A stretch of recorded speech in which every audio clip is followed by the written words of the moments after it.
We know that the UCC holds that sellers and buyers owe each other obligations. The seller is obligated to transfer and deliver conforming goods. And again, conforming goods are the goods that were bargained for in the agreement, the contract of sale.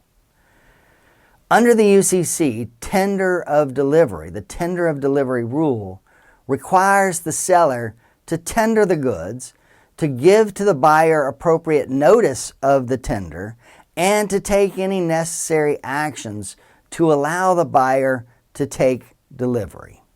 So the seller is obligated to tender conforming goods to the buyer.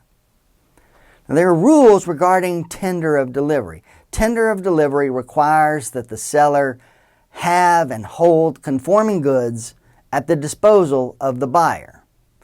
And the seller has to give to the buyer reasonable notice to enable the buyer to take delivery. We're going to be making delivery at 2 p.m. tomorrow afternoon.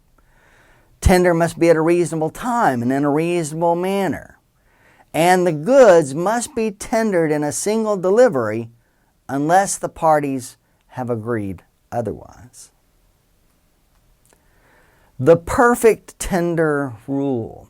The perfect tender rule dictates that the seller tender goods in a manner that matches the contract terms in every respect. And if the seller fails to achieve perfect tender, the buyer has three options. It can reject the entire shipment of goods, as long as it does so within a reasonable time.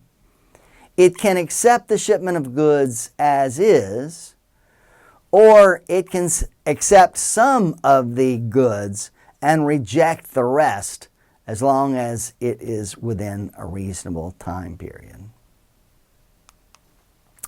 There are exceptions to the perfect tender rule. First of all, again, agreement of the parties. The parties can include exceptions in their contract. There's another exception, the substitution of carriers. If there is agreed manner of delivery, if it becomes impracticable, which means very difficult to obtain, or simply unavailable, a substitute may be sufficient. If I am scheduled to deliver goods, if our contract says I will deliver the goods via DHL, but DHL goes out of business, then I can put the goods in the hands of UPS. Substitute carriers, as long as nothing else changed, even though I have not tendered according to the rules set forth in the agreement, I am still able to do so. Now, if there are goods that are not to be carried, meaning there is no carrier contract, if a contract does not specify a place of delivery and the buyer is going to pick up the goods, the place of delivery is the seller's business. If the parties know that the goods are somewhere other than the seller's business, their location is the place for delivery. If the goods are, for instance, stored in a warehouse, the warehouse location is the place for delivery. Now, again, under a shipment contract, the seller has to do the following. They have to put the goods into the hands of a carrier. They have to contract for their transport. They have to give to the buyer any documents necessary to get possession of the goods from the carrier. And they must tell the buyer that shipment has been made. When you buy something from Amazon, you buy something online, almost always you'll get a notice when the goods have been shipped. Why do they send you the notice? Not just because they're being nice people, but because it's required by the UCC under a shipment contract. And incidentally, Amazon is shipping the goods pursuant to a shipment contract, meaning risk of loss technically passes to you when the goods are placed in the hands of the first carrier. Now, under a destination contract, the seller has to do the following. You have to tender the goods at a reasonable hour at the specified destination.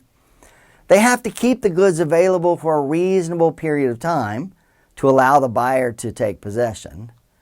They must deliver to the buyer any documents of title necessary for the buyer to take possession of the goods. And again, they must promptly notify the buyer that the goods are available to take delivery.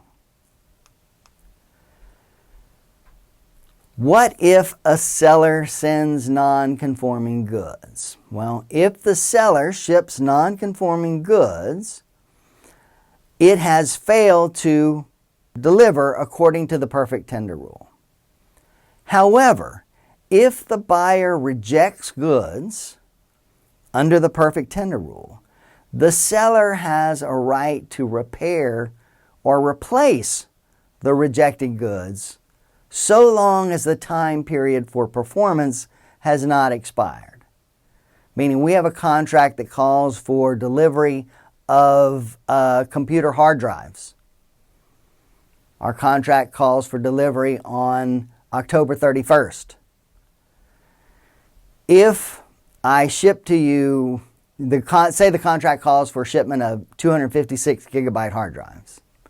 If I send to you 128 gigabyte hard drives, and you reject those because they don't match what was in the contract, as long as it is not October 31st, I have the right to replace those rejected goods.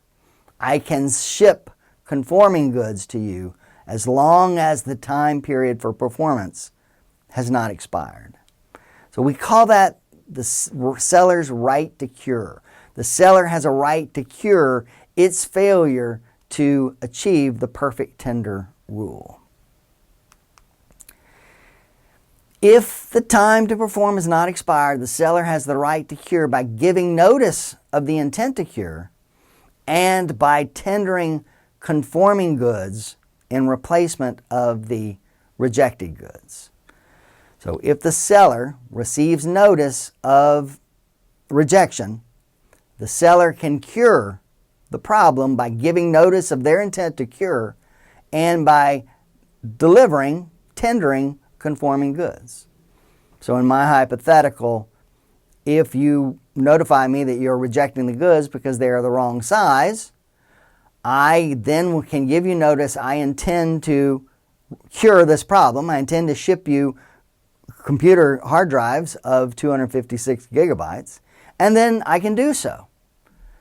And therefore, I have cured the problem. The buyer's obligation remains. They must accept the goods and they must pay for the goods. In fact, the right to cure can exist even after the time period for performance has expired. In the case that the seller reasonably believed that the non-conforming goods would be acceptable to the buyer.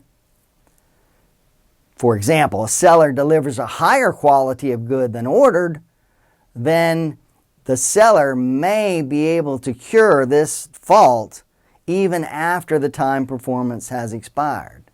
If I ship, in that same hypothetical, if I ship to the buyer computer hard drives that are 512 gigabytes instead of the 256 gigabytes that were ordered, and I'm selling them at the same price, then I have an expectation they will take the larger hard drives at the same price as the smaller hard drives. Now, I have not made a perfect tender, right? I didn't ship conforming goods, but I believe that they would be acceptable. If for whatever reason the buyer decides that no, it wants the 256 gigabyte hard drives, I have a right now to cure that shipment of non-conforming goods, even though the time period for performance has expired.